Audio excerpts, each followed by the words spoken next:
Good morning, students. Welcome back. I am Bhavesh Sharma, your accounts teacher. So, student, today we start a new topic of lesson 4 accounting ratio. And students, our question is question number 13. Student, this is a very important and interesting question. Student, इस question के अंदर हम लोग ये देखेंगे कि किसी भी ट्रांजेक्शन का हमारे रेशियो पर क्या इफेक्ट होता है, कोई इफेक्ट होता भी है या नहीं होता है, उससे हमारा रेशियो किस तरीके से हमारा चेंज होता है. So जैसे first is state given reason whether the current ratio will improve or decline or will have no effect in each of the following transactions if current ratio is 2:1. यहाँ पर आपके पास स्टूडेंट ऑलरेडी 2:1 आपको दे रखा है current ratio.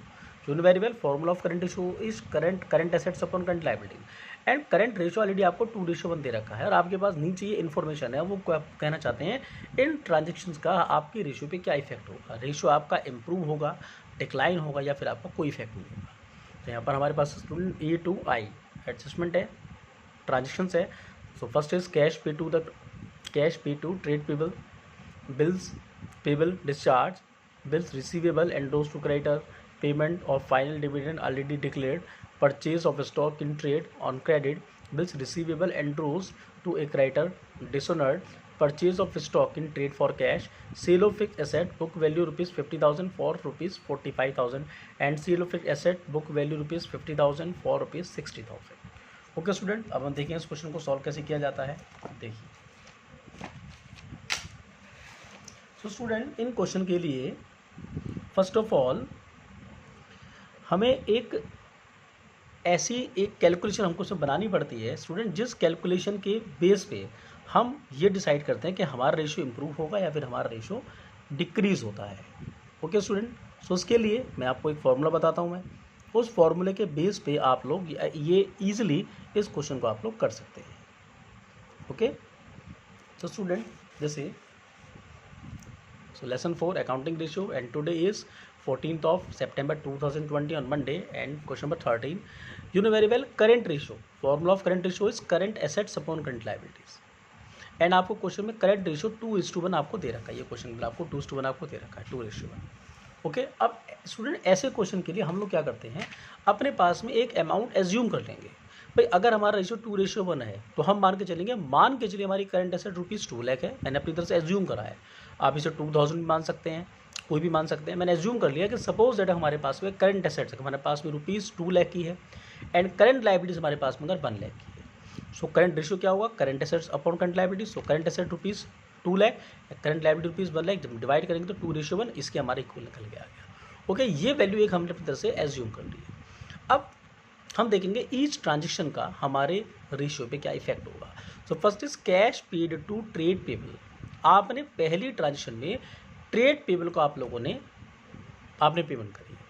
अब student, trade payable का मतलब ये होता है एक तरीके से आपके मान के चलिए बिल्स पेबल या फिर आपके क्रेडिटर, कुछ भी हो सकता है हमारे अंदर. ओके, अब मैंने यहाँ पर मान लिया ट्रेड पेबल की अमाउंट तो आपको दे रखी है ना. जैसे इस क्वेश्चन में यहाँ पर ये आपको अमाउंट नहीं दे रखी, तो मैंने अपनी तरफ से अमाउंट भी आपको अपनी तरफ से एज्यूम कर लिया आपको और बेटर समझाने के लिए.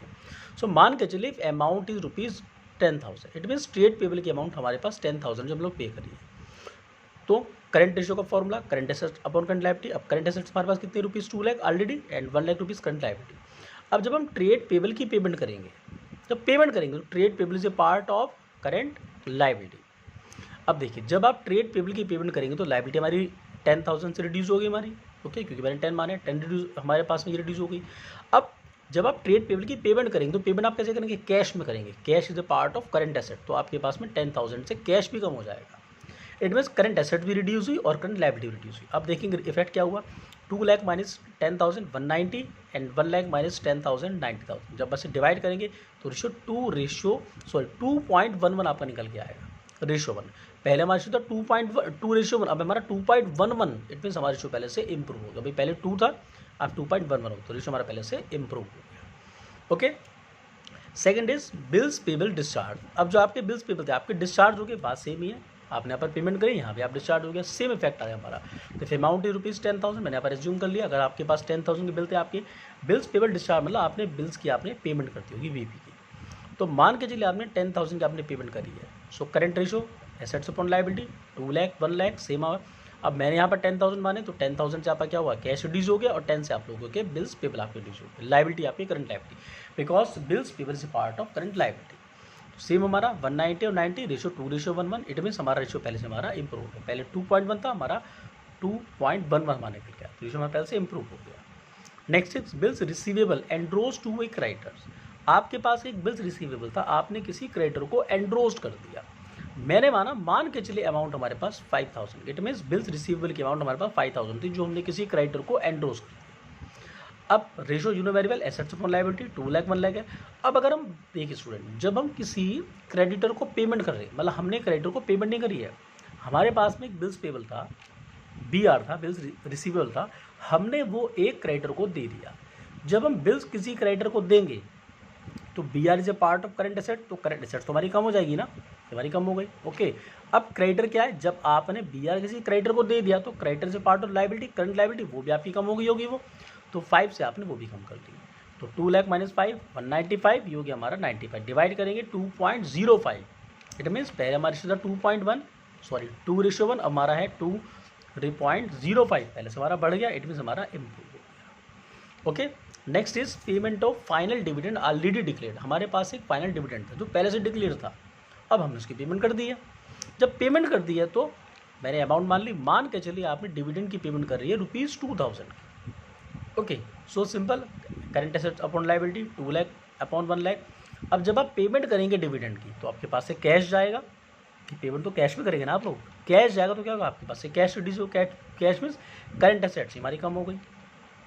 अब जब आप पेमेंट करेंगे तो dividend is a part of current liability, क्योंकि आपको 1 साल के अंदर अंदर आपको उसकी पेमेंट करनी है, तो इट मीन्स आपकी करंट लायबिलिटी आपकी रिड्यूस होगी, एसेट भी रिड्यूस हुई, लायबिलिटी रिड्यूस हुई, तो रिजल्ट आपको हो गया 198 अपॉन 90, जब डिवाइड करा 2.02 रेशियो, हमारा पहले रेशियो कितना था हमारा 2:1, अब 2.02, हमारा 0 हमारा बढ़ गया, इट मीन्स इम्प्रूव, तो रेशियो हमारा पहले से इम्प्रूव हो गया। ओके स्टूडेंट, अभी नेक्स्ट हमारे पास में next purchase of stock in trade on credit. अब आपने परचेज कर लिया स्टॉक आपने परचेज कराया। देखिए, जब आप स्टॉक को परचेज करेंगे तो मान के चलिए मैंने अमाउंट माना ₹20,000 का आपने स्टॉक परचेज कर लिया, तो same asset of liability 2 lakh 1 lakh. अब देखिए, जब आप स्टॉक परचेज करेंगे तो stock is a part of current assets, तो एसेट्स आपके पास में बढ़ गई, इंप्रूव हो गई ना, स्टॉक बढ़ गया, इट में एसेट करंट एसेट्स आपके पास 20 से आपकी बढ़ गई।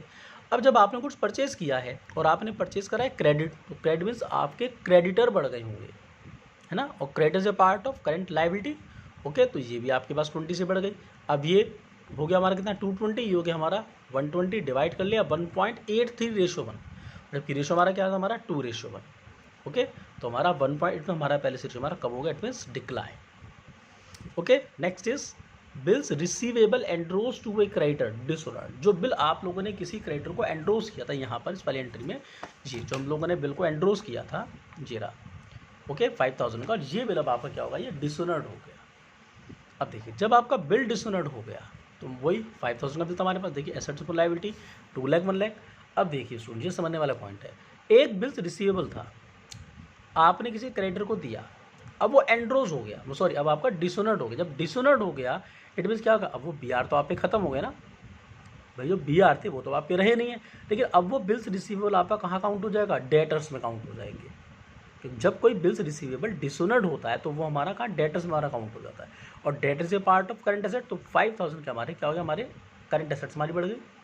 अब जब आपने किसी क्रेडिटर को पेमेंट करनी थी, आपने बिल दिया, जब बिल की पेमेंट नहीं हुई तो अब आपके क्रेडिटर तो आपके स्टैंड बाय हो जाएंगे ना, बढ़ जाएंगे आपके क्रेडिटर, ठीक 5 से आपके क्रेडिटर आपके बढ़ गए हैं। तो ये हो गया हमारे पास 2,05,000, ये हो गया 1,05,000, डिवाइड किया 1.95 रेशियो, फिर में हमारा रेशियो पहले से हमारा डिक्रीज हो गया, पहले हमारा 2:1 था, हमारा हो गया 1.95, तो रेशियो हमारा पहले से डिक्रीज हो गया। Next is purchase of stock in trade. अब आपने स्टॉक इन ट्रेड परचेज कर लिया फॉर कैश, कैश खरीदा आप लोगों ने, तो वही मान के चला आप लोगों ने 4,000 का आपने स्टॉक आपने परचेज किया। Assets upon liability 2 lakh 1 lakh. अब देखिए, जब आप स्टॉक को परचेज करेंगे तो stock is a part of current asset, तो करंट एसेट्स आपके पास बढ़ गई 4,000 से। लेकिन जब आप स्टॉक परचेज कर रहे हैं कैश, तो आपके पास से कैश भी तो जाएगा ना, जब कैश भी जाएगा तो cash is a part of current asset, तो 4,000 से स्टॉक तो बढ़ गया, बट 4,000 से कैश भी तो कम हो गया ना, और लायबिलिटी पे हमारा कोई इफेक्ट पड़ा ही नहीं, जीरो इफेक्ट पड़ा हमारे पास में। तो ये हो गया हमारे पास 2 लाख, ये हमारा 1 लाख, कोई हमारा इफेक्ट पड़ा ही नहीं हमारे पास में, ठीक है। तो रेशियो हमारा 2:1, it means no effect. Okay student, पहले भी 2:1 था हमारा ये, यहाँ पर, और अभी हमारा 2:1 हमारा ये no effect. Next is sale of fixed assets जिसकी बुक वैल्यू थी आपके पास में 50,000 की फॉर 45,000। इट मीन 50,000 की बुक वैल्यू की एसेट्स को आप लोगों ने 45 में आपने सेल कर दिया। फॉर्मूला हमारा सेम है, एसेट्स अपॉन लायबिलिटी, तो 2 लाख और 1 लाख। अब देखिए जब आपने एसेट को सेल किया, अब एसेट्स तो हमारी पार्ट होती है फिक्स एसेट्स, तो ये तो रिकॉर्ड होती नहीं, लेकिन एसेट्स को जब बेचने से आपके पास कैश आएगा, सेल करने पे कैश आया, तो कैश तो करंट एसेट्स है ना, तो 45 का आपके पास कैश आ गया, कैश तो एसेट्स आपकी बढ़ गई, लायबिलिटी पे कोई इफेक्ट पड़ा ही नहीं है। अब ये 2 से होगी हमारी 245, होगी हमारा 1 लाख डिवाइड करा 2.45 रेशियो। इट मीन पहले हमारा रेशियो कितना हमारा 2:1, अब हमारा रेशियो हो गया हमारा 2.45, रेशियो हमारा पहले से इम्प्रूव हो गया।